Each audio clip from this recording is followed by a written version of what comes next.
இன்று ஓடவே முடியல.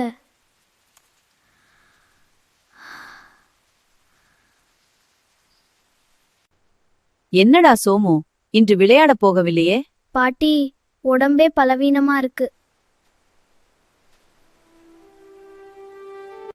சோமு, இந்த வாழைப்பழத்தை சாப்பிடு. ஐயோ பாட்டி, இது வேண்டாம். ஏன் சோமு? இது ரொம்ப நல்லது. அதெல்லாம் வேண்டாம் பாட்டி. சரி, வா உள்ள விளையாடலாம். நான் சின்னவளா இருந்தப்போ தினமும் இத சாப்பிட்டேன்.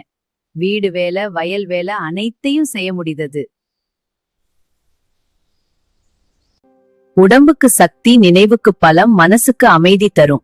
நீ பலவீனமா இல்லடா, உன் உடம்புக்கு சரியான உணவு கிடைக்கல. அப்படியா பாட்டி? ஆமா கண்ணா. பாட்டி, ரொம்ப நல்லா இருக்கு.